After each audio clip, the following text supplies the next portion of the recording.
ఇప్పుడు కేసీఆర్ మాటలు ఎవడన్నా నమ్ముతాడండి? ఆయన అన్నంత ఆయనకు తెలీదా? ఇప్పుడు తెలంగాణ ప్రజలందరికీ తెలుసు ఎప్పటి నుంచి మోసం చేస్తున్నాడు. ప్రజల్ని ఎట్లా మోసం చేస్తాడు. ఈ నియోజకవర్గానికి వస్తాడు. ఈ నియోజకవర్గంలో ఉన్న సమస్యలను మొత్తం నేనే చేస్తా. మీరిప్పుడు గెలిపియిరి, వచ్చి ఈడ కూర్చేసుకొని కూర్చుంటా అంటాడు. తెలిసిందే కదా!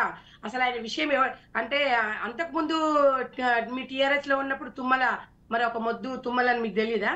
అంటే మీ దాంట్లో నుంచి బయటికి పోతే వాళ్ళు ఎలా ఉంటదండి, వాళ్ళ దగ్గర ఉన్నప్పుడు వాళ్ళు బంగారం అన్నమాట.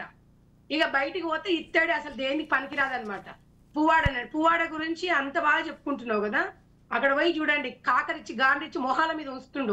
వాడు ఇంటింటికి పోయేసి ప్రచార పథకాల గురించి పోయి బీఆర్ఎస్ కు ఓటేయమని చెప్పేస్తే ఇడ్లీ బండోనండి. నేను ఇప్పుడు ఖమ్మం పార్లమెంట్ ఇన్ఛార్జ్ ఉన్నాను కాబట్టి ఇడ్లీ బండోని మొదలు పెడితే చాయ్ బండోడు కూడా వదలకుండా అట్లా కకృతిపడి వాళ్ళు డబ్బులు తీసుకున్న ఉన్నాయి.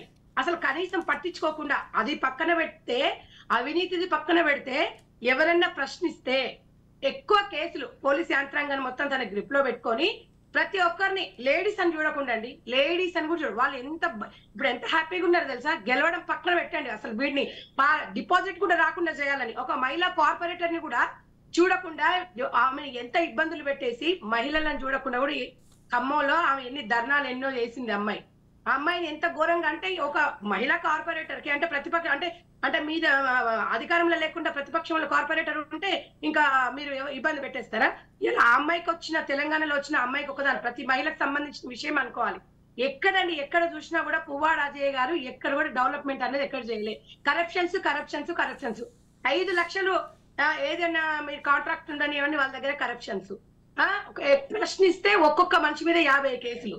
ఎక్కడండి ఒక్కరన్నా మంచి చేసిండు అని నేనైతే, అంటే నాకైతే అక్కడ సంబంధం తెలియదు కదా, నేను ప్రచారానికి వెళ్తున్నాను కాబట్టి, అక్కడ ఇన్ఛార్జ్ ఉన్నాను కాబట్టి తెలుస్తుంది. అలాంటి వ్యక్తి ఎవరు ఓట్లు ఇస్తారండి?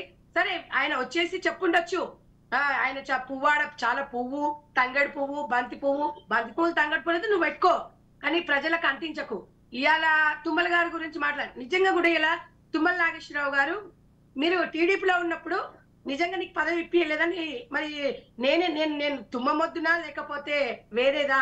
మరి నువ్వు టీడీపీలో ఉన్నప్పుడు నీ మంత్రి పదవి రావడానికి నేను కారణం కాదన్నప్పుడు మరి దానికి ఆన్సర్ ఎందుకు చెప్పట్లేదు బీఆర్ఎస్ నాయకులు?